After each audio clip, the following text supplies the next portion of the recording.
Hello, and welcome to my channel. My name is Jonathan Cohn, and today I have my book review of the book Mission to Methone by Les Johnson.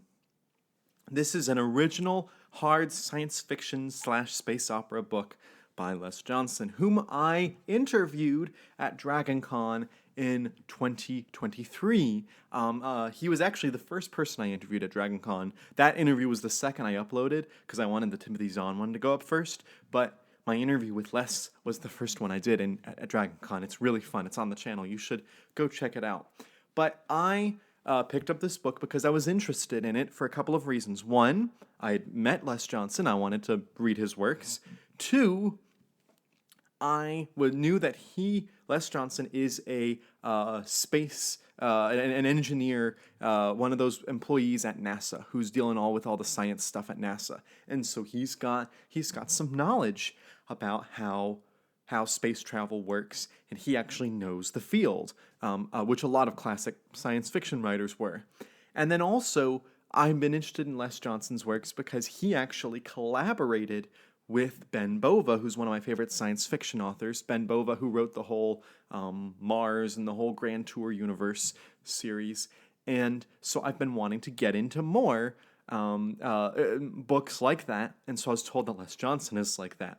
And boy, is Les Johnson like that. If you are a fan of Ben Bova's science fiction writing, you will enjoy Mission to Methone. I really think that. This really is, I think, Ben handing over the mantle of hard sci-fi with a mix with an element of space opera in there. That's how I would, especially hard sci-fi technologies. But that's how I would describe this.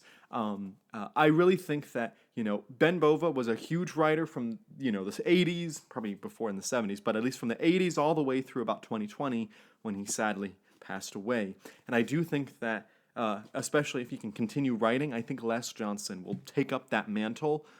Because I think Les Johnson really gets that brand of science fiction in a way that few other authors do. I mean, a few other authors are trying this brand.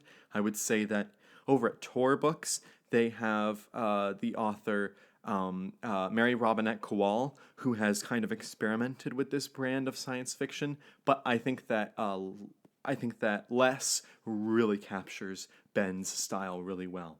This book is basically the story of we see an alien spacecraft that is heading kind of towards Earth, kind of in our area, and so we send some astronauts, specifically a scientist named Chris Holt, out to basically see what's up with this.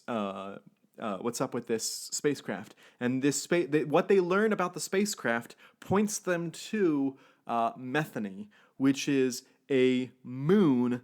One of the moons of Saturn. That's actually, in real life, only recently been discovered. We only recently discovered Methone back in 2004. But anyway, and this book's set a little bit in the future, in an alternate future.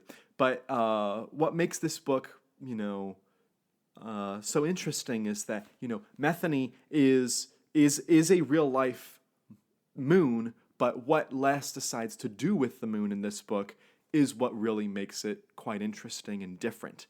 I would say that you've seen this type of thing done before by other authors, but I think because of the brand and style that Les brings to this is what makes it so special. Because he really does have a good grasp on this style of wonder, this style of telling a political story within a science fiction story. Because what makes Ben Bova's Mars book great is it's not just a great science fiction book. It's not just a great romance book, because there's a romance in there. It's also a great political thriller, because there's a great political caper in the book, and there is here too. In this book, there is a political caper where basically you have Earth. On Earth, you have the U.S. is a major power, China is a major power, and India becomes a major power, which makes sense because India is the second largest, or maybe even the largest country as of now. Give them 40 years like the book does, and they'll probably be even more powerful.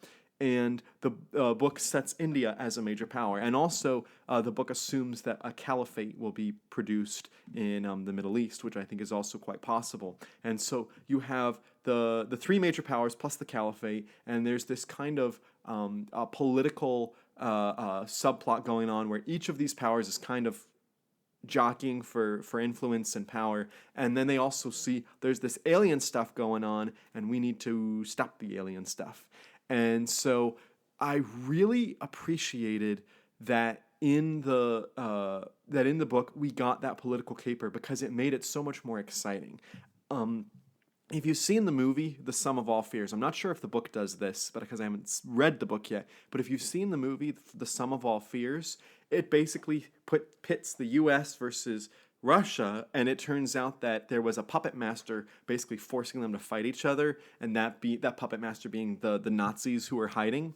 And in this book, you basically have the US and China going up against India, and they're about to go into a war, and it turns out that it's the caliphate, the Muslim caliphate, that is pulling the strings of that war. Now, that's not much of a spoiler. That's like right towards the beginning of the book that you realize that. So it's like right at the beginning.